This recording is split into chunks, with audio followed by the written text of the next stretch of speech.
Hi hello welcome to రైతు సమాచార వేదిక. ప్రజెంట్ వచ్చేసి మనము మామిడి తోట సాగు చేస్తున్నటువంటి రైతు ఒక పొలంలో ఉన్నాము. నమస్కారం సార్, మీ పేరు? రామదాస్ గారు. ఎవరు సార్ ఇది? బయ్యారం. ఎన్ని ఎకరాలు ఈ మిరప సారీ 20 ఎకరాలు మామిడి తోట? 20 ఎకరాలు, మొత్తం 20 ఎకరాలు. ఓకే, ఇప్పుడు ఫ్లవరింగ్ అయితే చాలా బాగుంది. కొన్ని చెట్లకు గ్రోతింగ్ కూడా బాగా వస్తుంది. గ్రోతింగ్ లేని చెట్లకు గ్రోతింగ్ వస్తుంది. ఫ్లవరింగ్ చాలా బాగుంది. ఏ మందు కొట్టారు సార్ మీరు? ఎక్సోటిల్ బ్లింగ్ ఇదండి. టిల్లేజ్ ఆర్గానిక్ వారిది ఎక్సోటిల్, అదేవిధంగా అగ్రిసైన్ వాళ్ళది బ్లింగ్, ఈ రెండు కొట్టారు.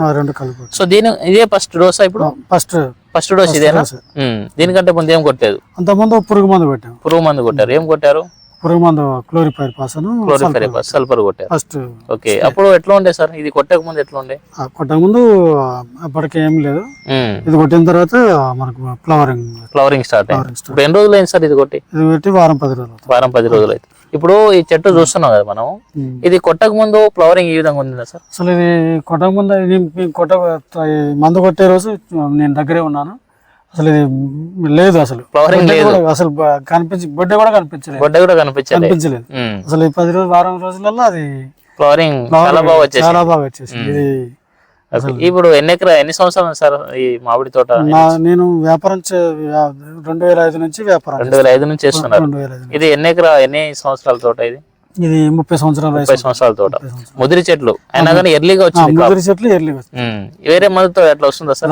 ఇంతవరకు నేను ఎప్పుడు చూడలే ఇట్లా ఈ విధంగా రావడం ఎప్పుడు చూడలే. ఈ ఎక్సోటిల్ బ్లింక్ కొట్టిన తర్వాత మాత్రం బాగా అనిపించింది. ఎర్లీగా గ్రోతింగ్ కానివ్వండి, ఫ్లవరింగ్ కానివ్వండి, క్రాప్ సెట్ అవ్వడం కానివ్వండి ఎర్లీగా వస్తుంది. ముదిరి చెట్లు అయినా కానీ లేత చెట్టు మాదిరిగానే ఎర్లీగా వస్తుంది ఫ్లవరింగ్. చూస్తున్నారు కదా, చాలా బాగుంది. మనకు అధికంగా ఫ్లవరింగ్ రావాలి, ఎర్లీగా ఫ్లవరింగ్ రావాలి, క్రాప్ సెట్టింగ్ కావాలి, మంచి దిగుబడి రావాలంటే ఖచ్చితంగా ఇది టిల్లేజ్ ఆర్గానిక్ వాళ్ళది ఎక్సోటిల్, అదేవిధంగా ఈ బ్లింగ్, ఈ రెండు కాంబినేషన్ లో కొడితే బ్రహ్మాండంగా రిజల్ట్ అయితే ఉంటుంది. సో ఇప్పుడు ఎటువంటి ప్రాబ్లం లేదు, నీట్గా ఉంది, ఫ్లవరింగ్ బాగా వస్తుంది, ఆకు నీట్గా ఉంది, ఏ ప్రాబ్లం లేదు. ఓకేనండి, థ్యాంక్ యూ. మంచి సమాచారం ఇచ్చారు సార్, థ్యాంక్ యూ.